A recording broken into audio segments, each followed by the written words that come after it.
Worked in York City EMS for a long time and got out of that, started doing wildfire contracting.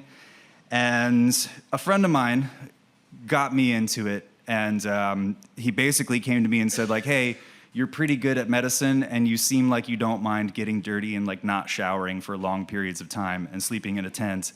And you want to come do this job with me? I was like, hell yeah. So I quit my job and went out to get my rope rescue certifications and went through the whole rigmarole. And I've worked for a couple contracting agencies doing wildfire rescue for the last couple years now.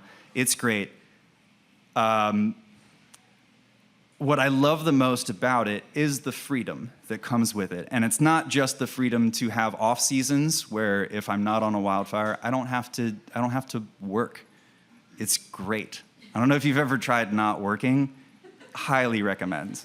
But the biggest thing, the more ineffable freedom that comes with a job like wildfire contracting or working in a wildfire capacity at all is getting to travel to some of the most exquisite places on this rock flying through space as we hurtle towards inevitable demise and energy death and everything, but we get to enjoy the ride along the way.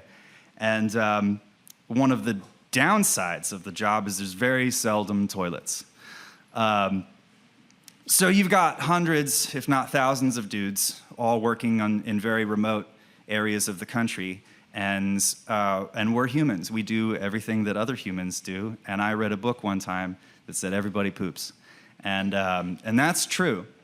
But my favorite poop that I've ever taken was, it was 2 years ago on New Mexico's biggest fire in history. By the time it was done, it burned 500,000 acres. And I got assigned to sit up on Boreas Peak, which is about 10,000 feet, plus or minus, and just exquisite view. And our job was basically to call in weather hazards.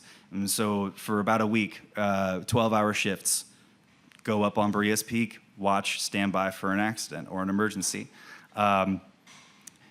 So inevitably, things started moving. I grabbed my entrenching tool and find a secluded spot on Boreas Peak, downwind, which is a courtesy. And I sat at 10,000 feet having the most exquisite movement and taking in the most beautiful landscape. I don't know if you've ever been to New Mexico, but you can see forever. And you can see just as clear as anything that's 10 feet in front of you. On certain days, it's just breathtaking. And if you ever get to go, do yourself a favor and take a shit on a mountain. It's